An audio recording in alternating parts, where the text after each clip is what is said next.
Yun! Ito yung ulam na di ka magigilty. Bagong taon, bagong buhay, kaya naman let's cook something healthy pero yummy. Parang ikaw. Ay? Naku, mommy and daddy, matutuwa kayo dito kasi hindi tayo gagamit ng karne. Madali lang gawin, sobrang healthy pero sobrang sarap. Namili nga kami kahapon ng mga gulay na gagamitin ko. Inayos ko pa nga yung pagkakasalansan dito sa ref para hindi sila masira agad. Para magtagal yung buhay ng mga gulay. Ginandahan ko pa yung balot, gagamitin ko din naman lahat. Gagamit ako ng green onions or sibuyas na mura at cute na carrots. Anong naaalala mo? Uy. Kung mapapansin nyo, binabalot ko ng tissue tapos nilalagay ko sa closed container or sa ziploc bag para mas magtagal yung buhay ng gulay. Siyempre, hugasan lang natin lahat. Tapos, para complete meal to, maglalagay tayo ng protein. Gagamitin ko ay tokwa. Ito yung firm tofu para nahuhold niya yung kanyang shape. Kasi pag yung silk or soft tofu, magdudurog-durog siya. Mas marami kasi siyang water. I-drain and i-pat dry lang natin yan. Siguraduhin mo to yung mabuti para kumapit yung mga herbs and spices na ilalagay mo. Then, durug-durugin mo lang gaya ng pagdurog niya sa pagkatao mo. Uy. Maglalagay din ako nitong vermicelli noodles. O diba? Complete meal na talaga. May vegetable, protein, and carbohydrates. Glow, grow, and go. Kaya pwede mo ding ipambaon. I'll just soak my vermicelli noodles in hot water para lumambot at maisama ko na sa mixture ko mamaya. At para mas easy ang preparation, gagamit ako nitong food processor. Kaya kung meron kayo, gamitin nyo yan. Mas maganda kasi pag pinong pagka-catch-up natin dito sa ating mga ingredients. Dahil nga dumplings itong gagawin natin.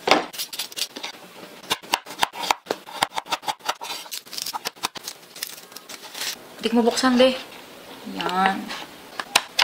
Patitiin mo na, be. Ay, isang slice, isang hindi. What are you waiting for? Love me like you do. I'll just put all the ingredients in the food processor na kailangan kong i-mince and syempre yung kasya sa food processor ko. Complete list of ingredients pinupost ko sa description box or sa comment section. I will cook my dumpling fillings kahit walang meat para mas madaling i-season and para sure na luto na yung loob kahit iboboil ko or i-steam ko lang.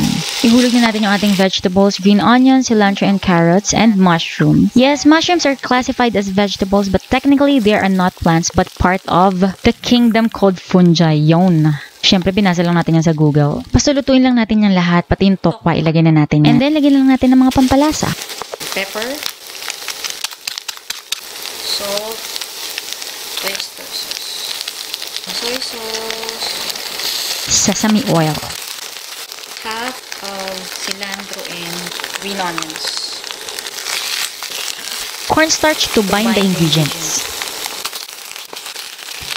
Transfer to a bowl and add the rest of the ingredients yung hindi mo na kailangang lutuin. Nagtira ako ng cilantro at ng green onions for the dipping sauce. Vermicelli noodles na pinutol-putol natin kanina para mas maliliit. Konting sesame seeds, sesame oil, vinegar, mekos-mekos.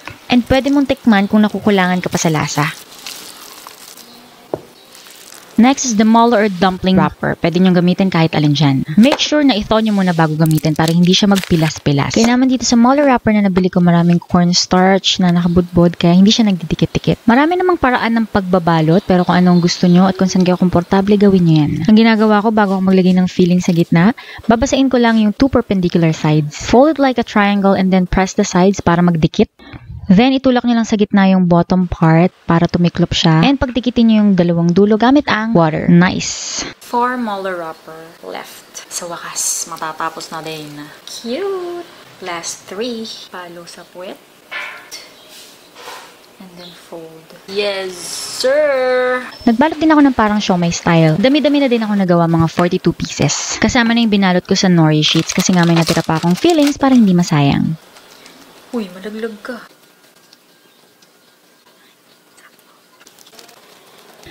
2 methods yung gagawin ko sa pagluluto. Nagpakulo na ako ng tubig para i-boil yung ibang mga dumplings na gagawin ko. And then yung parang mga siomai style, i-steam ko naman siya gamit yung aking bamboo steamer. Sobrang bilis lang itong maluto. Kapag lumulutang na yung dumplings, ayun, pwede nyo nang hanguin. And syempre habang niluluto natin yan, gagawa na tayo nitong sauce.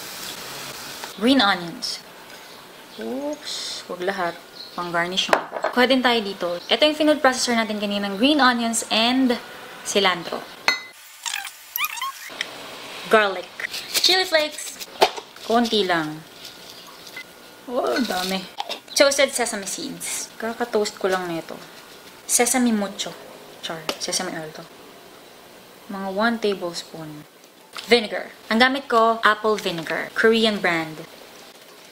Pwede kayong gumamit ng lemon juice or calamansi juice. Pwede din kahit na anong suka. Soy sauce. Likumki. Baka naman.